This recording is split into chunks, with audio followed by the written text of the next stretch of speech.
Journal de mon confinement. Bonjour, il fait froid, il fait un peu sombre dans mon petit village, mais j'ai eu un rayon de soleil qui est arrivé ce matin,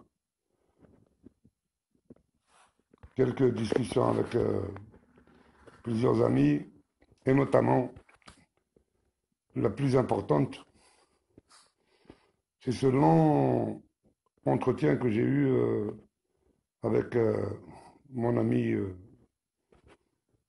très proche, Farid Mamri, le neveu de Ben Mouloud, bien sûr. Un monsieur avec lequel j'ai partagé énormément de choses au cours de ma vie. Je me souviens qu'à l'époque où il était producteur, réalisateur et animateur à la chaîne 3, et nous étions étudiants, on écrivait de la poésie sur les marches d'escalier, on écrivait sur des bouts de papier comme ça. Il nous avait donné l'opportunité d'aller déclamer nos poèmes sur l'antenne de la chaîne 3 à l'époque. Un truc formidable, un engagement exceptionnel, euh, un engagement définitif. Définitif dans le sens où Farid a toujours fait confiance à la littérature, aux idées. Farid, qui est devenu aujourd'hui artiste peintre et qui, à l'instar de ses aînés, Cheikh Khalem Khadda et d'autres, euh, n'a jamais prétendu vivre de son travail de peintre, d'artiste peintre. Parce que chez nous, c'est bizarre. Les gens, ils vont payer un plombier euh, 100 euros, 200 euros. Ils vont payer un plombier à 100 euros, 200 euros pour réparer un robinet, mais il va leur sembler bizarre, inouï, qu'un artiste vende ses tableaux. Parce que pour eux, les tableaux, c'est des choses qu'on offre. Pareil pour l'écriture. Tu vas faire une préface ou tu vas faire le livret d'un CD ou, ou tu vas faire le portrait de quelqu'un qui te demande de le faire. Ah ben, il estime que tu ne dois pas être payé en retour parce que c'est considéré comme cadeau. C'est-à-dire, l'écriture n'est pas un travail, quoi. Ce qui est un travail, c'est le plombier, le mécanicien, l'électricien, etc., etc. C'est ridicule. C'est pour cela que nos artistes, euh, aussi vaillants soient-ils,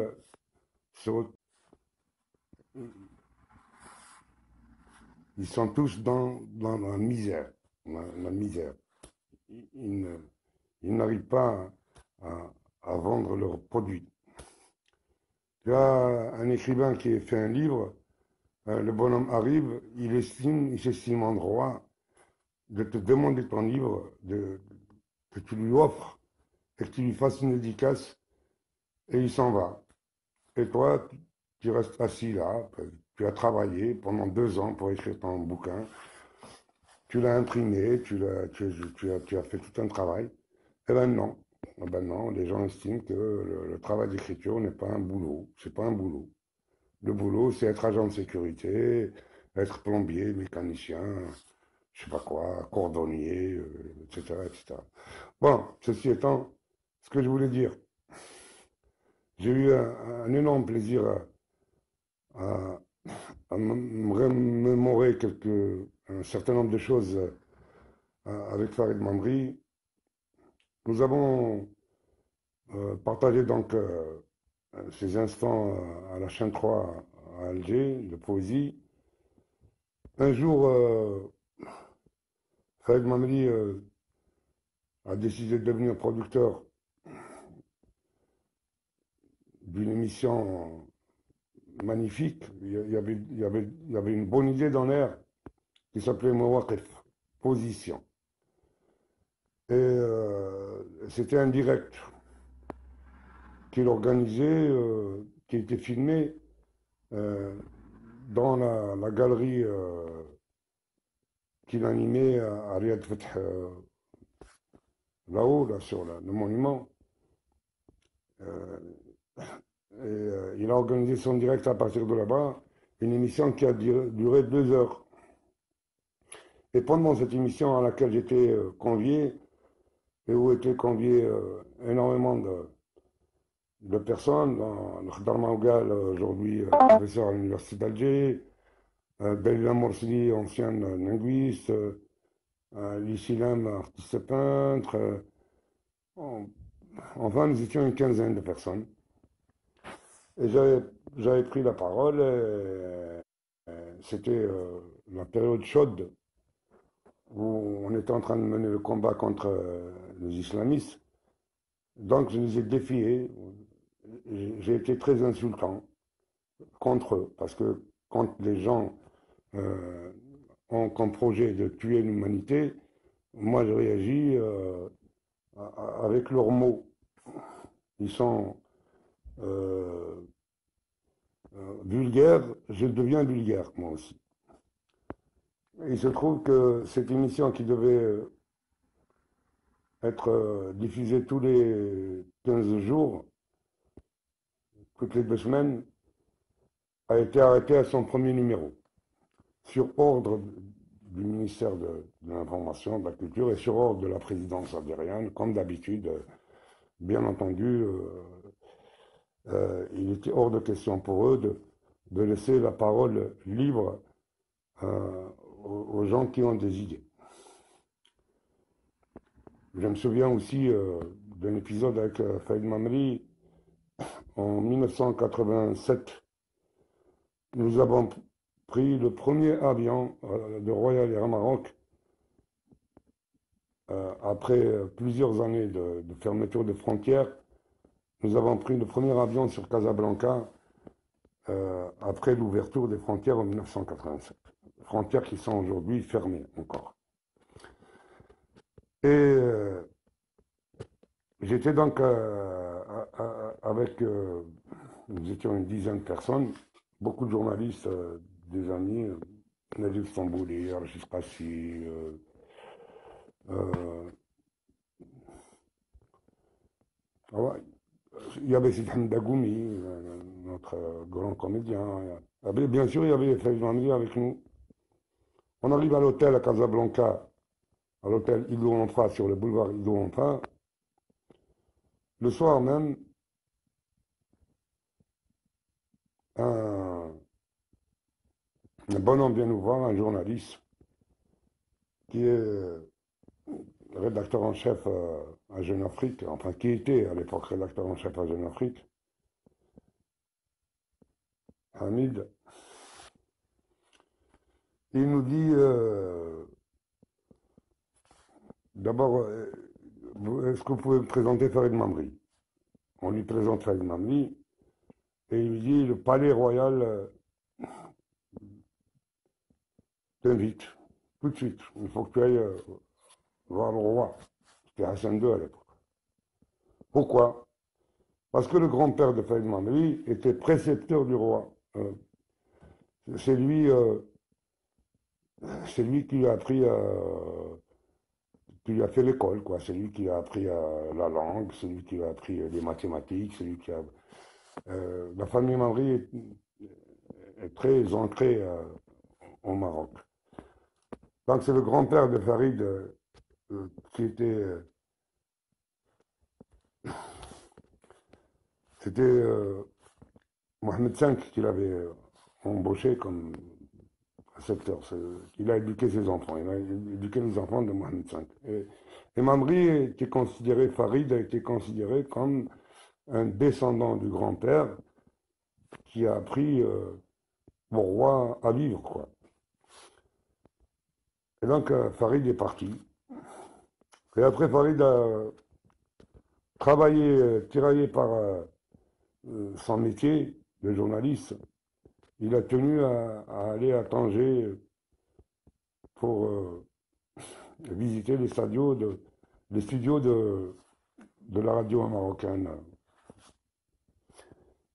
qui fait un carton au Maghreb. Adorable.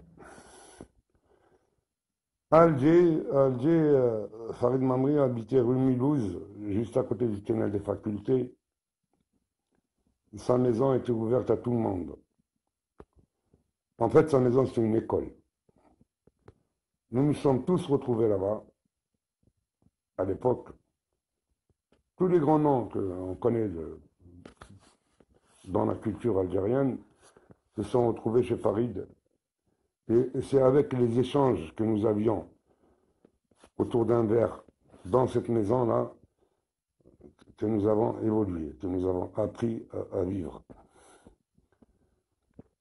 Aujourd'hui, Farid Mamri a 57 ans, 67 ans, pardon, 67 ans, bientôt 70. Il ne mesure pas l'amplitude du travail qu'il a accompli. Parce qu'il est... Farid, c'est un bonhomme tranquille. C'est pas un bonhomme qui crie sur les toits. C'est pas un type qui va dire j'ai fait, j'ai pas fait. Il a fait énormément de choses. Euh, un jour, on s'est retrouvé à Tamanrasset, dans les années 80. C'était vraiment 80, 81, 81, par là. Ou 82, peut-être. Enfin, il y a 40 ans, quoi. À Tamanrasset. Nous avons été aux sources de l'Algérie. D'ailleurs, il y a une source d'eau pétillante à Tamanrasset qui s'appelle la source, à 12 km de Tam. Sinon, il y a la Sécrène, là où il y a le refuge de Foucault, un peu plus loin. Et après, il y a les quartiers de Tamanrasset, Targart, etc. Les quartiers où les gens vivent dans des maisons en toube, en terre cuite. Et puis, il y avait à l'époque, il n'y avait pas autant d'habitants à Tam. Il y avait les Touaregs et puis il y avait quelques personnes qui venaient du nord pour travailler là-bas. Et on s'est retrouvés dans ce désert immense, vraiment au creux de la civilisation al-Mazir. Parce qu'il suffit de se déplacer un peu, on va aller dans le passage du Hogar ou dans le passage de Najer, pour voir des images qui nous ont été léguées par nos grands-parents, nos ancêtres. Et là, et même dans ce milieu complètement incroyable, chargé d'histoire, Farid Mamri est toujours resté humble, toujours humble, toujours humble, jamais pédant, ne prétendant à rien. Un homme tranquille qui avance, avec sa culture, avec ses lectures, avec son vécu. Et, il ne raconte pas à tout le monde ce qu'il a vu. Lui, un enfant du lycée de Mokrani, un ancien interne du lycée de Mokrani, qui a vécu avec les plus grands noms dans ce lycée-là, notamment avec Nordine et Hamouda, par exemple. Ils étaient élèves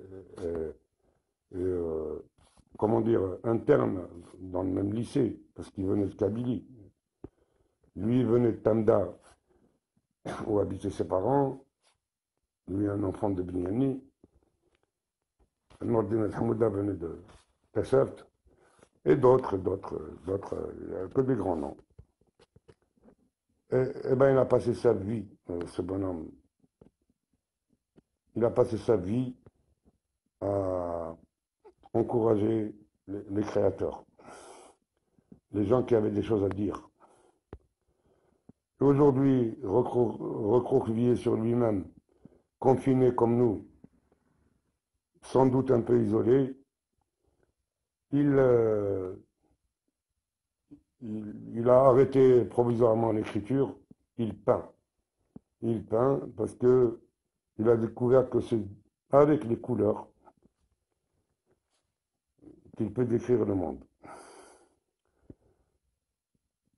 Franchement, j'ai été heureux d'avoir passé cette matinée à refaire le monde avec Farid Mamri, auquel, excusez-moi, j'ai envie de tirer mon chapeau. Farid, je t'aime et continue à travailler comme ça. Au revoir. Au revoir les amis.